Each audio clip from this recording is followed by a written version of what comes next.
I'm Tim, welcome to our channel and thanks for logging on. Today we're discussing the TAG Heuer Grand Carrera Calibre 36 RS caliper chronograph. You can see this Zenith El Primero powered TAG Heuer and purchase it on our website.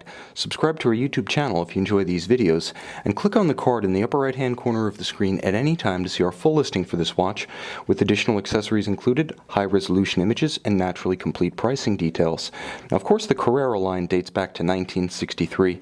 The Grand Carrera nomenclature dates back to 2007, solidly into the TAG Heuer era, and this watch is emblematic of the oversized style and attitude that defines the modern brand TAG Heuer. So from 2007, the Zenith El Primero, known here as the Calibre 36 in TAG Heuer nomenclature, has been fit to a 43mm case. That's 43mm across the round of the case, not including the bezel adjuster at 10 o'clock or the crown and pushers on the opposite flank.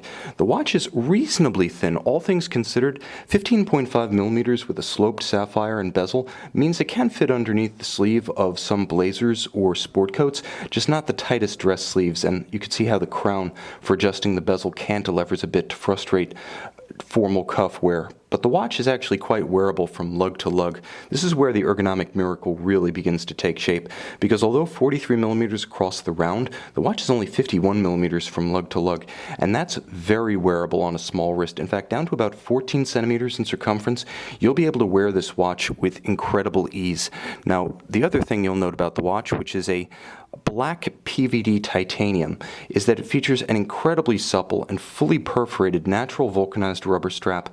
You can see to good effect just how thin it is, how flexible it is thanks to the perforation, and just how well it allows the wrist to breathe, featuring not just the perforations, but shoulders, so that it actually has a channel down the center flanking the perforations. There may be no better strap for wearing on a hot day, or if you're in the water with sweat and grit trapped against the wrist. This is the ideal relief. Now the watch is paired with a titanium deployant clasp that features twin trigger release. This is the way I prefer, because the twin triggers, rather than a friction fit, ensure that you need a positive release to let the watch open on your wrist.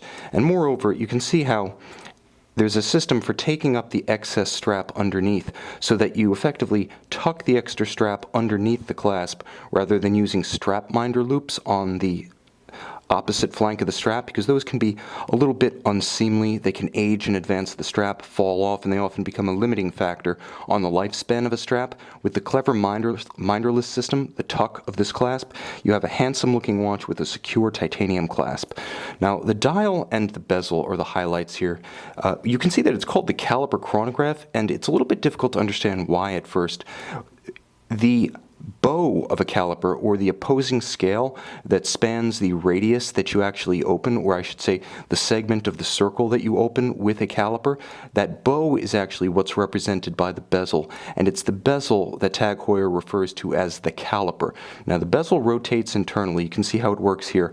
I can align the index at 12 o'clock so I can quickly time off 1 through 10, or I can align the bezel such that using the hash marks in between the seconds, I can actually count the 1/10 of a second that this El Primero based chronograph movement is capable of resolving. You can see the preternaturally smooth sweep of the El Primero chronograph seconds hand, and again, using the spaces in between the so-called caliper segments of the bezel, I can count off the fractions of a second. Now the other features are a constant seconds indicator represented by a linear scale at 9 o'clock, chronograph hours on a revolving disc at 6, and chronograph minutes up to 30 on a revolving disc at 3. There's also a discrete date in the traditional El Primero 430 station, and when you pull the crown out to its third position, you do get a quick set for that. That's another one of Zenith's historic engineering quirks. The outermost position sets the date. Now you can see that the watch is highly unconventional. It's about as far as you can get from an old 1990s Zenith Chronomaster as one can possibly imagine from an aesthetic standpoint, but underneath the case back, through the smoked sapphires, you do get a view of that traditional Zenith Calibre 400 or 4000 layout with its 31 joules, column wheel chronograph actuation, its 52-hour power reserve, and its double time cadence, that 36,000 vibration per hour oscillation rate. Moreover, the watch, although Ostensibly designed for motorsports, it does have 100-meter water resistance thanks to screw-down crowns, so while it's principally aimed at the motorsports set and motorsports enthusiasts, make no mistake, this one is very ready to go into the pool, into the surf, or on the jet ski this summer. You can see this TAG Heuer Grand Carrera Calibre 36 RS caliper chronograph and purchase it on our website.